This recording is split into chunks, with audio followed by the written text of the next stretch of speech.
The people had an incredible faith in and a firm conviction of living prophets. And that is what guided their steps into polygamy and out of polygamy. It really is an inspiring thing to look at in retrospect.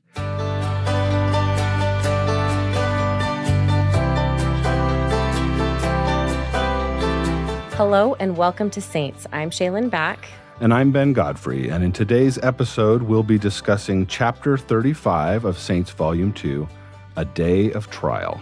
And today we have the great opportunity of having Elder Kyle S. McKay join us. He is the Assistant Executive Director of the Church History Department. So welcome, Elder McKay. Thank you for the invite. Well, our listeners will remember in our last episode, it's almost like a movie. George Cannon had been thrown from the train. He's cracked his nose, and he has a big gash in his head, and he's being taken off to jail. Elder McKay, can you tell us what's happening now with George Q. Cannon, and what is his role in the church at this time? So he's a member of the First Presidency, and he's about to go on trial under some of the anti-polygamy legislation, and he's being brought back to Salt Lake. And if you read the chapter, there's a big crowd there waiting for him, a supportive crowd. He's kind of bruised and battered, both, I would think, physically and spiritually. In the chapter, we learned that George is released on bail, and it's a significant amount of money. I did a little bit of Googling, and I checked a few different sites, but essentially $40,000 to $50,000 in money at that time is over $1 million in today's money. So this is not an insignificant amount of money. And George is planning on going to trial and facing the court. But President Taylor receives a revelation concerning what George should do. Let's listen to a little clip here from the book and then talk a bit about what the implications were. That night, however, the Lord revealed to President Taylor that his first counselor should go back into hiding. The revelation was like a flash of lightning, and after it came, the prophet immediately knelt beside his bed in grateful prayer. A few years earlier, the Lord had inspired him to invest non-tithing church money into a mining company in order to create a special reserve fund for the church. President Taylor believed the reserve should be used to reimburse the men who had put up George's bond. So this is not unlike other things that have happened throughout history. Nephi makes another set of plates. He doesn't know why. President Taylor makes this investment without a clear understanding of what it might be used for, but now he gets this revelation, this impression or prompting that these funds can be used to pay the bond. I think it should be remembered that both George Q. Cannon and President Taylor intended on President Cannon being tried. Right. I think that was their mindset, and that's where they were headed. And so this revelation came, I don't want to call it a surprise, but it came as a relief and wasn't totally expected. Well, and we'll learn in future chapters that the use of these funds does cause some concern because not everyone is privy to the fact that this revelation has come. And from the outside, not understanding that, they're sort of thinking maybe that funds were used that shouldn't have been. Right, and we'll get into that in future chapters, but at the time you'll remember that most of the apostles and even local leaders are in hiding, and there's only a few of the Quorum of the 12 who get to consider this, and they approve of it, and so they move forward. Something else that's going on in this chapter is, we've read about it before too, the Edmunds-Tucker Act, and so we know that it's passed, but we also read about Emmeline Wells. Elder McKay, can you remind us who Emmeline Wells is and what is her role and what does she do in this chapter? She is a rock of a woman, just a gifted saint. She grows up starting out with a pretty strong personality, resisted, I believe, early on a membership in the church, but was eventually baptized in frigid water. They had to break the ice in order to baptize her. She goes through a life of trials. 2 years after her baptism, Joseph Smith is martyred. Her firstborn child dies. Then her husband's family becomes disaffected with the church, and then her husband leaves and doesn't return. He leaves seeking employment. So she eventually ends up as a plural wife to Newell K. Whitney, comes west with that family, and then he dies. And to show her spunk, this little lady actually ends up proposing to her final husband to be one of his plural wives, Daniel Wells. On top of that, she's just a thinker and a gifted woman. Now we find her back east, having been in kind of a lobbying mode on behalf of the saints and particularly women. She was a women's rights advocate for women's suffrage. And in the middle of all of this, she's back east. She's doing what she can, and indeed, she had done what she thought she could possibly do and is now westbound on her way home when she receives a telegram from the president of the church saying, please go back and present this resolution seeking some sort of relief and calling upon the feelings of others, mothers and those who might have compassion on us. So she turns around, and like Alma of old, who left Ammonihah, this woman turns around, and a couple of days later, she's back in Washington, D.C., advocating the cause. I love that you made that comparison. And I just think about her situation. She's given a lot of responsibility. And while she's coming back, she had missed that great indignation meeting that we talked about in previous chapters. And so I can't help but think how proud she was of the women, because here she is, lobbying on behalf of women. And what I thought was interesting about these resolutions that she's now going to be taking back to Washington, D.C., is it pleads with the wives and mothers in the U.S. to come to the aid of Utah women.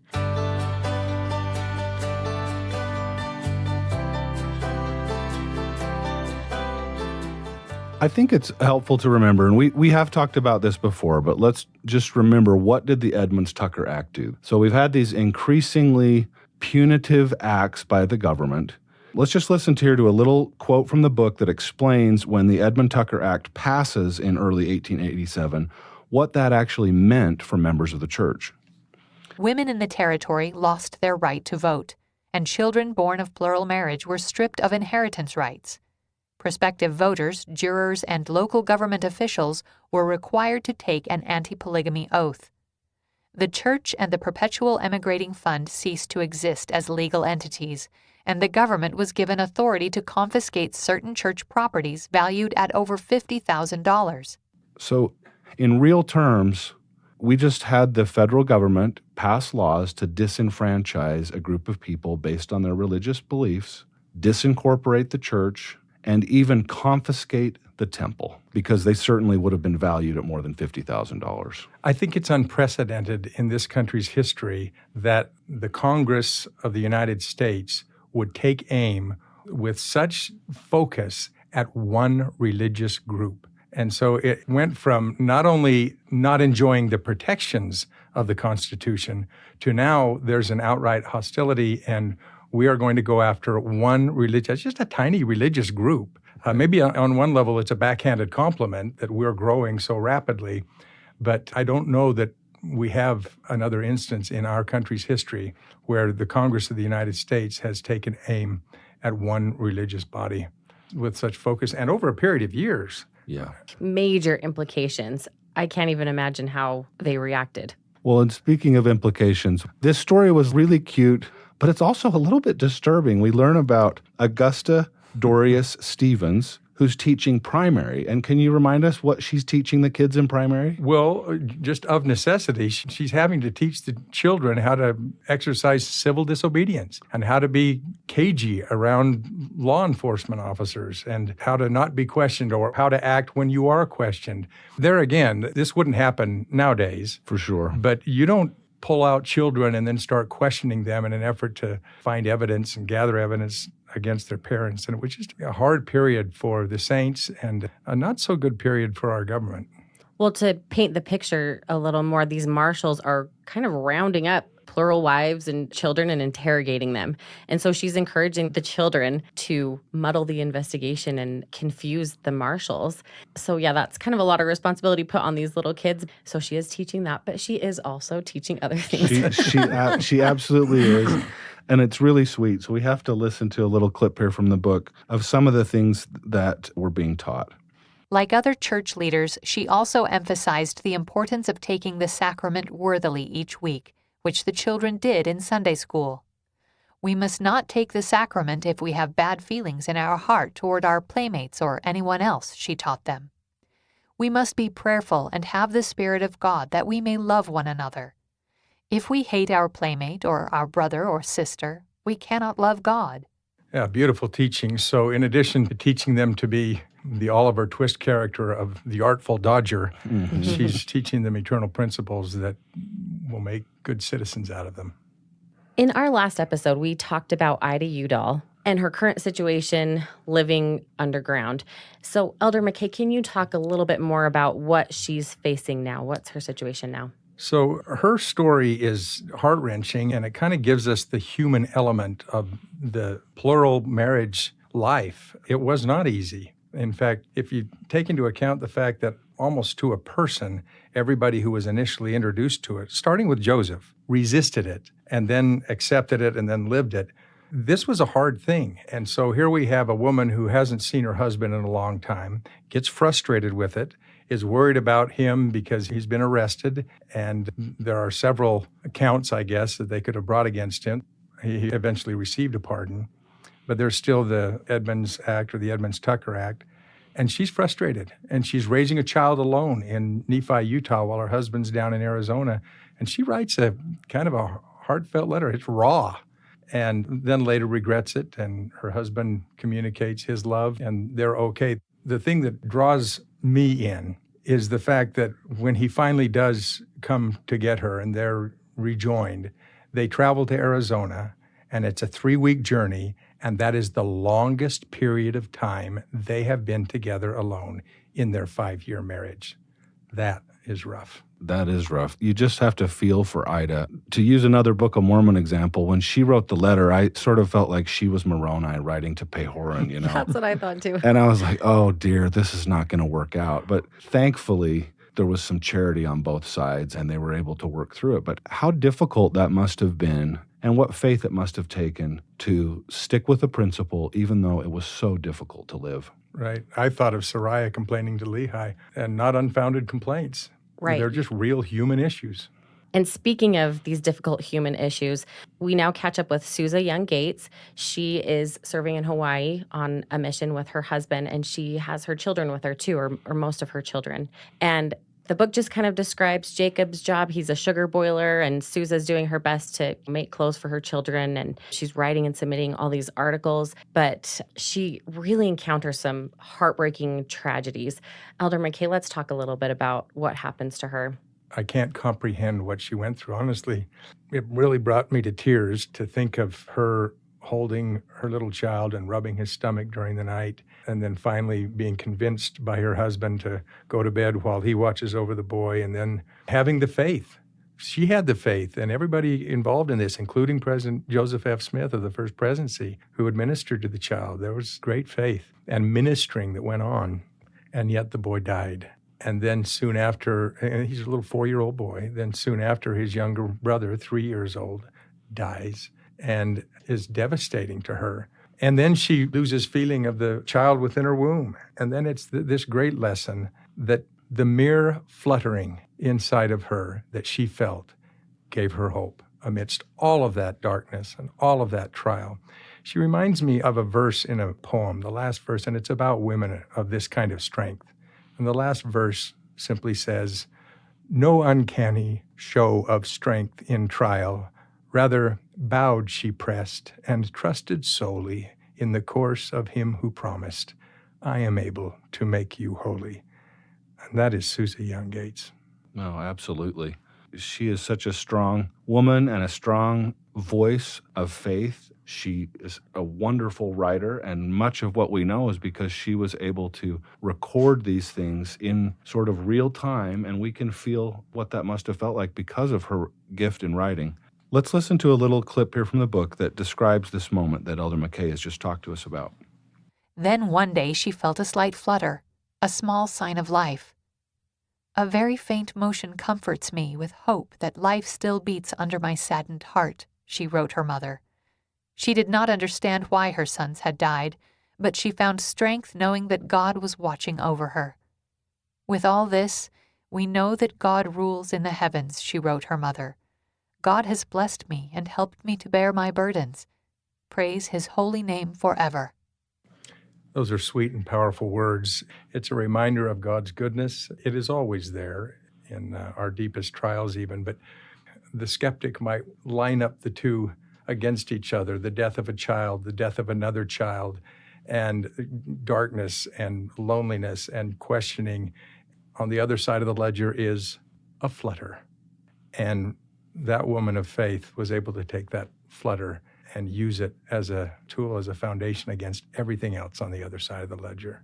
Another difficult aspect of this is that the saints in that area were fasting and praying, and there were leaders of the church that were aware of the situation. And it's just incredible that she's able to say, even despite this, God rules in the heavens, and she just accepts his will. And not that that makes her situation easy, but she's able to bear it because of her faith. Yes, and there are parallels that we are aware of, and usually we experience. Most of us have experienced something like this. You have a member of the First Presidency giving a priesthood blessing to this child. And in my family, a member of the First Presidency, President Faust, gave a blessing to my uncle, rebuking his cancer and promising certain things. And a short time later, my uncle died. And so what do?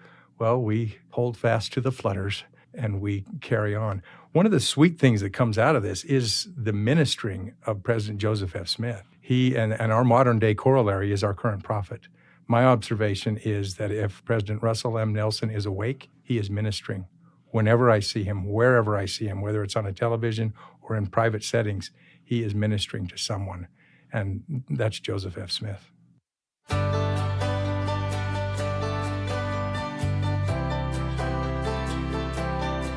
So Joseph F. Smith has been in Hawaii. He has been hiding there, hoping to avoid being prosecuted for plural marriage. And he receives a letter from George Q. Cannon and President John Taylor inviting him to come home. President Taylor is ill. And can you tell us about what happens there and how has this first presidency been functioning? It has been very difficult on the general church level and local church levels. This first presidency hasn't been together in a good long time. And President Smith comes home at risk of being captured, and it was a relief. I'm thinking of George Q. Cannon now, to some of the things we mentioned earlier. George Q. Cannon sees a wagon pull up, and out steps Joseph F. Smith. And suddenly, George Q. Cannon is no longer alone. And not only that, but the first presidency is together. I think it's important to remember the power of a quorum, beginning with the quorum of the first presidency. And there is great strength and brotherhood in the first presidency, including that first presidency with John Taylor and George Q. Cannon and Joseph F. Smith. They were finally at home together, and there was power and unity and strength and fellowship in that great bond of brotherhood that existed in that quorum. And then Joseph F. Smith continues to minister, just as he had with the little Gates boys and to that family. Now Joseph F. Smith sits by John Taylor's side until he passes. It's really a poignant moment there to see the passing of John Taylor. To me, it's miraculous. In today's world, I can pick up my phone, I can text someone around the world. We're in communication immediately. I can check the flight status and see when you're going to land and know exactly when to pull my car out of the lot to pick you up at the door. It's amazing to me that President Taylor's health held long enough that Joseph could make his way from Hawaii, sailing, travel overland under an assumed name, arrive there in the house they were hiding out at in Kaysville, and be together, that they made it. I mean, to me, that's a miracle that they were able to reconnect after 2.5 years of being separated. And it's a miracle that they were able to put some things in motion, make some decisions, and then President Taylor was able to pass away. Yeah, God does not wear a wristwatch, but sometimes he pays attention to our timing. And that was a tender thing that happened to get those three brethren united. And all three of them were in hiding. So what happens next? I mean, John Taylor, he's passed, and now what? Well, you've just set the stage for our next chapter. But like, they didn't tell anyone, right? Right. Well, yeah, there's a wonderful quote here. Of course, it ends the chapter, but we got to listen to this because it's just so canon and it's perfect. It does set us up nicely for the next chapter. The quote goes like this: George also knew that he and Joseph had to act quickly. If John's death became public too soon, the marshals might learn of their whereabouts and come after them. He and Joseph were no longer safe. We must break camp, George announced, and get away from here as soon as possible. Enter suspenseful music. Right. Yes. Yeah. But also recognize that with the passing of the president, these two brethren are no longer in charge. They are not the senior apostles. Right. And so they are walking on some delicate ground here because Wilford Woodruff is the next in line, and they don't want to make decisions that usurp his authority, but they're acting in the best interest of everyone involved, and they did the right thing. And Wilford Woodruff, he's in St. George, and George Buchanan has been doing the bulk of church business out of necessity. And so it's going to be interesting to see, especially because with the passing of the last several presidents, the first presidency doesn't form right away. And so it's just interesting to see how this works out. Elder McKay, we so much appreciate you and your thoughts and taking time to come and chat with us. Before we let you go, I do have a few other questions for you. I'm hoping maybe you can share with our listeners, as the Assistant Executive Director of the Church History Department, from your perspective. Now, we asked Elder Curtis this as well, who is our church historian and recorder. But from your perspective, why is this important? Why is the church spending all of this time and effort to tell our story in this new narrative way? When I left the home each morning to go to school as a child, my mother would always say what my ancestors had said to them: remember who you are and what you stand for. You cannot remember who you are unless you know who you are. And all of this gives us a chance to understand who we are, where we have been, what we have been through. It is also a portend of what lies ahead. And we can draw strength from the past, and it helps us understand our identity. Can you summarize for us some of the things that were most important to you in this chapter? Yeah, one of the things that stood out, in addition to everything else we've talked about, is that the people had an incredible faith in and a firm conviction of living prophets. And that is what guided their steps into polygamy and out of polygamy. It really is an inspiring thing to look at in retrospect, without taking a stand here and now on polygamy. I'm not defending that then or now, but I am defending and admiring a people's faith who would follow a prophet and have such a firm conviction of living prophets. And I hope that that is part of our past, part of our present, and will always be a firm feature in our future. Elder McKay, it's been such an incredible experience having you here today to share your thoughts about this chapter and your experience as well. We really appreciate that. Thank you. And we'd invite you, our listeners, to join us again on our next episode, as well as email us at saintspodcast@churchofjesuschrist.org. We love to get your feedback and questions, and you can always check out our website, saints.churchofjesuschrist.org, for the latest videos, topics, and more. I'm Ben Godfrey. And I'm Shaylin Back. Thank you for listening.